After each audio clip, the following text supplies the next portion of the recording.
Deus faz com que todas as coisas cooperem para o bem daqueles que o amam. O bem é que eles sejam iguais ao seu Filho Jesus Cristo. E Deus começou a fazer isso, planejar e executar isso lá na eternidade, quando Ele conheceu estas pessoas, quando Ele predestinou essas pessoas, quando Ele no tempo e no espaço chamou essas pessoas, justificou essas pessoas e finalmente haverá de glorificá-las, que é esse objetivo maior.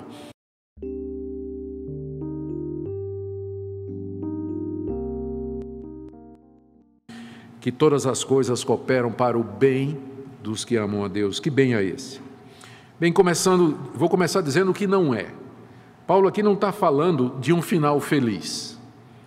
Às vezes as pessoas leem essa passagem e vem imediatamente na cabeça aquela ideia de que todas as coisas, as certas e as erradas, as boas e as ruins, vão cooperar para o meu bem. Bem aqui entendido como um final feliz, e todos foram felizes para sempre.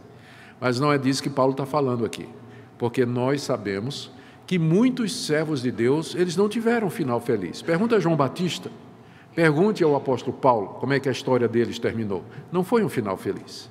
Então, nem sempre os que amam a Deus aqui nesse mundo, eles têm o privilégio de experimentar os confortos que essa vida oferece, coisas boas, coisas gostosas e um final maravilhoso.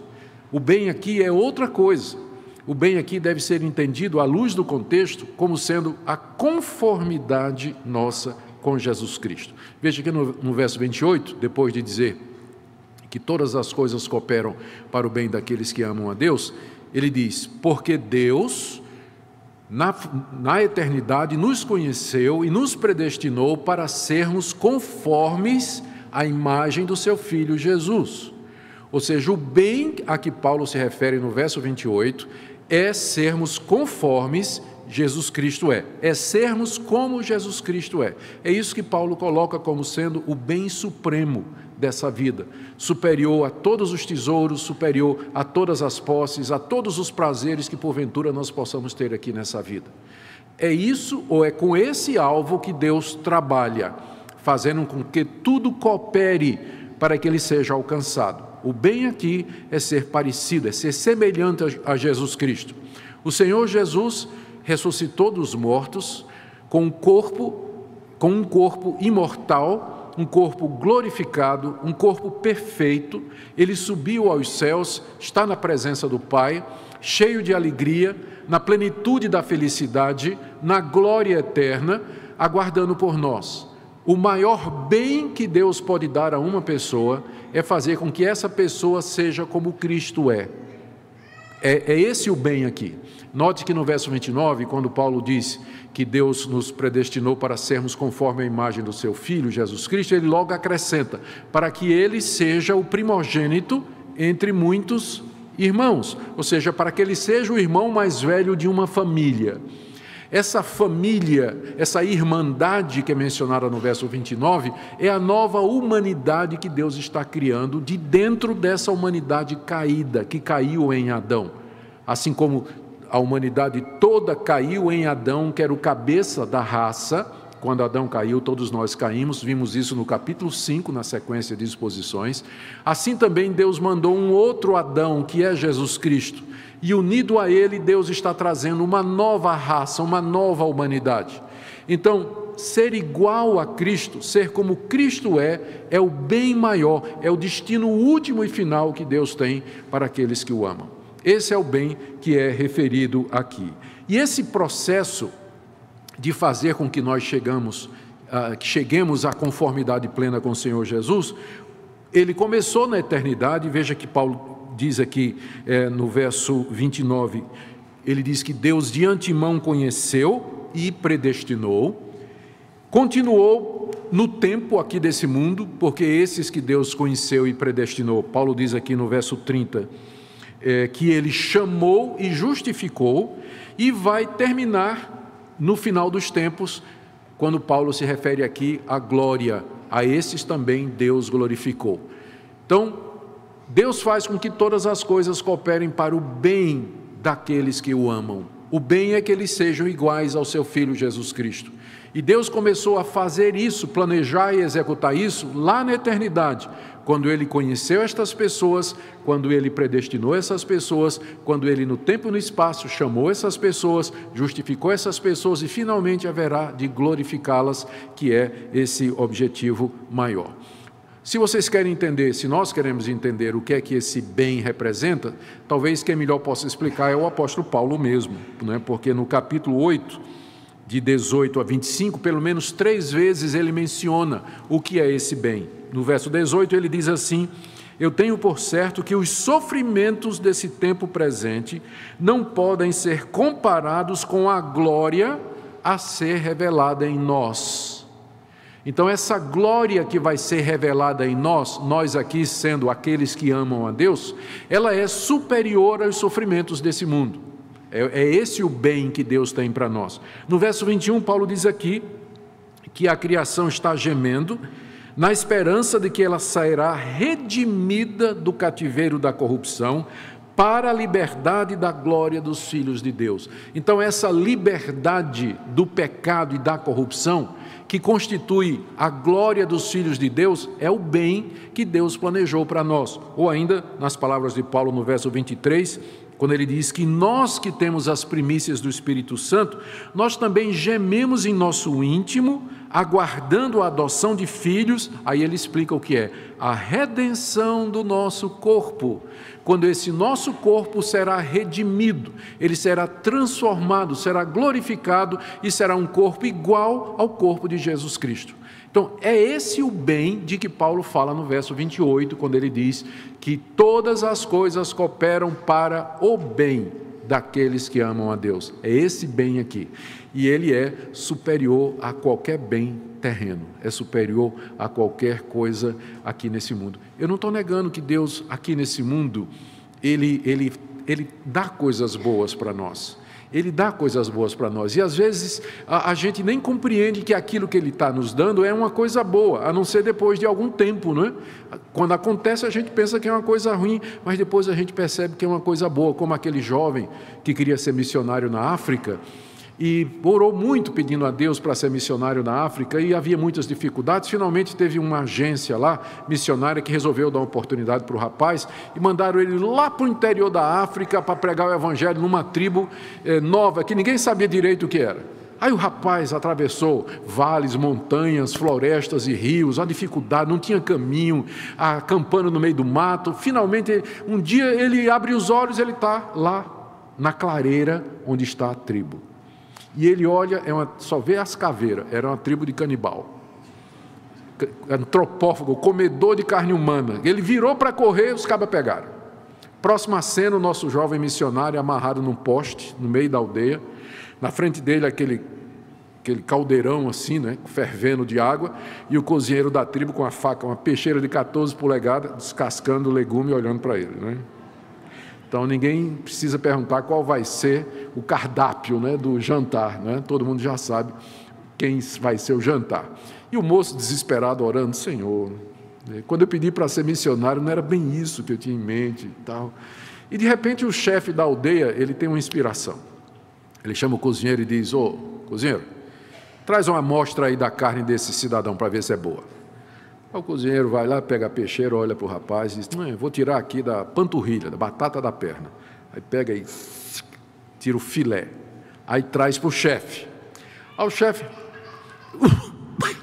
que carne horrível, nunca comi uma carne tão ruim na minha vida. Solta esse homem, a carne dele não presta. Próxima cena é o missionário correndo no mato, voltando para casa, dizendo: oh Deus, agora eu sei porque é que o Senhor me deu essa perna de borracha. Graças a Deus, né?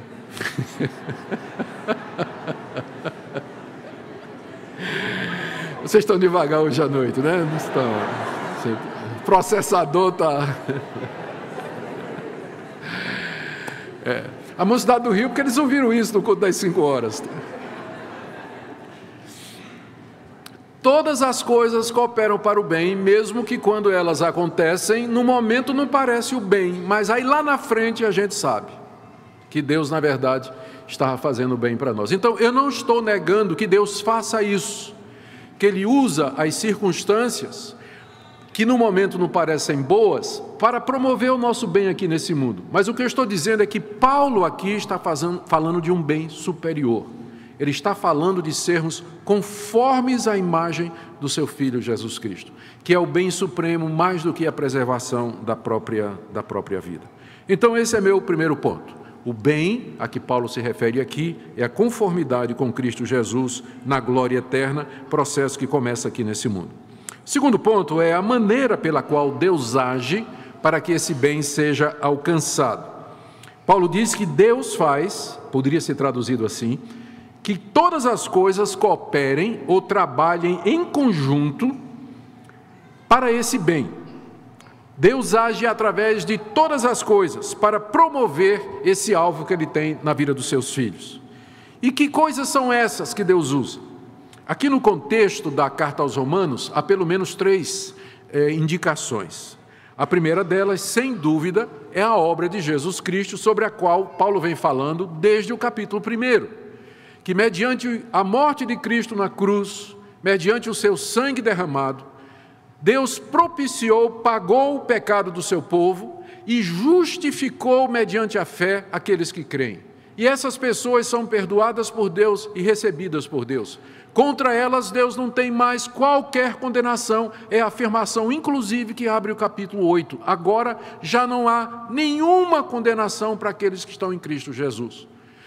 Todas as coisas cooperam para o bem, a começar da obra redentora de Cristo Jesus, sobre a qual Paulo vem falando desde o capítulo 1 dessa carta. Segundo, aqui no contexto de Romanos, nós lemos que também as provações dessa vida contribuem para formar em nós a imagem de Jesus. Capítulo 5, a partir do verso 3, Paulo diz que nós nos gloriamos nas próprias tribulações, sabendo que a tribulação produz perseverança, a perseverança experiência, a experiência produz esperança, e a esperança não confunde, porque o amor de Deus é derramado em nosso coração. Ou seja, as tribulações dessa vida, elas são usadas por Deus para forjar em nós a imagem do seu Filho, porque o sofrimento expurga muita coisa ruim em nós e cria em nós virtudes. O sofrimento nos ensina a ser pacientes e expurga a impaciência e a rebelião. O sofrimento nos ajuda a crescer na fé. O sofrimento nos desapega das coisas desse mundo e nos faz ansiar pelo mundo vindouro. Então, todas as coisas são usadas por Deus aqui nesse mundo. As circunstâncias, as providências são usadas para forjar o nosso caráter, para que nós sejamos mais e mais parecidos com aquele que era o homem de dores e que sabia sofrer, que era o Senhor Jesus Cristo e que passou pelo sofrimento máximo por causa de nós. E em terceiro lugar, no contexto, uma das coisas que coopera para o nosso bem é aquilo que Paulo mencionou nos versos 26 e 27. O próprio Espírito Santo intercede por nós diante de Deus, porque a gente não sabe pedir, nós não sabemos orar como convém. Às vezes nós estamos pedindo que Deus tire o espinho na carne, quando na verdade o que nós precisamos é de graça para suportar aquele espinho na carne, como o apóstolo Paulo aprendeu de acordo com 2 Coríntios capítulo 12. Então não sabemos orar como convém, mas o Espírito intercede por nós, pedindo aquelas coisas a Deus em nosso favor que contribuam para o nosso bem. Enquanto você está orando, de repente, você está no meio de uma tribulação e você está pedindo a Deus que Deus lhe livre daquela tribulação, o Espírito Santo está intercedendo, não para que você seja livre da tribulação, mas para que Deus Pai conceda a você graça suficiente para você suportar.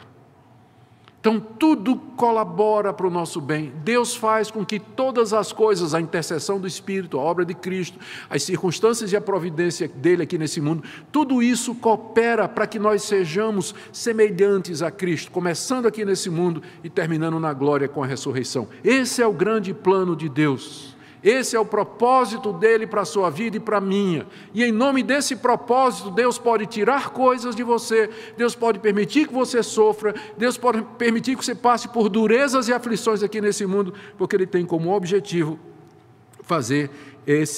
alcançar em nós esse bem. Quando falamos sobre todas as coisas cooperarem para o bem, é crucial que reconheçamos o que significa bem segundo a perspectiva de Deus. Muitas vezes, nossa ideia de bem é limitada. Temos uma visão imediata, pensando em resultados positivos conforme nossos desejos e expectativas. Porém, O verdadeiro bem que Deus se refere é aquele que se alinha com seu propósito maior para nós. Em Jeremias 29:11, ele nos assegura: porque sou eu que conheço os planos que tenho para vós, planos de paz e não de mal, para vos dar um futuro e uma esperança. O chamado é para que olhemos além da superfície, para que confiemos que Deus, em sua infinita sabedoria e amor, está moldando nossas vidas para fins que muitas vezes não conseguimos compreender. Devemos lembrar também que essa promessa é para aqueles que amam a Deus. Isso nos leva a uma reflexão profunda. Como está a nossa relação com Deus? Amar a Deus não é apenas uma questão de emoções ou sentimentos. É um compromisso de fidelidade, obediência e confiança em sua soberania. Se realmente amamos a Deus, devemos estar dispostos a confiar nele, mesmo quando a vida parece desmoronar. Em João 14:15, Jesus nos diz: se me amais, guardareis os meus mandamentos. O amor a Deus se manifesta em nossa disposição de segui-lo e confiar em seus caminhos. Acreditar que todas as coisas cooperam também implica um chamado à paciência e à esperança. Em momentos de sofrimento e provação, é natural questionar e duvidar. Podemos nos perguntar: onde está Deus em meio a isto? Ou, como pode algo tão doloroso ser parte do meu bem? Contudo, como aprendemos em Tiago 1:2, meus irmãos, tende por motivo de toda a alegria o cairdes em várias tentações, sabendo que a prova da vossa fé opera a paciência. E a paciência tem a sua obra perfeita, para que sejais perfeitos e completos, em nada deficientes. O que parece ser uma adversidade muitas vezes é uma ferramenta nas mãos do Senhor para nos lapidar e fortalecer. Agora, irmãos, é importante destacar que esta promessa não significa que não experimentaremos dor ou dificuldade. Jesus mesmo nos alertou em João 16:33. No mundo tereis aflições, mas tende bom ânimo. Eu venci o mundo. Nesta vida, enfrentaremos provas que podem ser desconcertantes e até avassaladoras. No entanto, nossa esperança reside na certeza de que Deus não nos abandonou. A história de Jó é um exemplo poderoso. Ele enfrentou perdas inimagináveis e, no meio de seu sofrimento, ainda declarou sua confiança em Deus, dizendo que mesmo que ele o matasse, continuaria a esperar nele.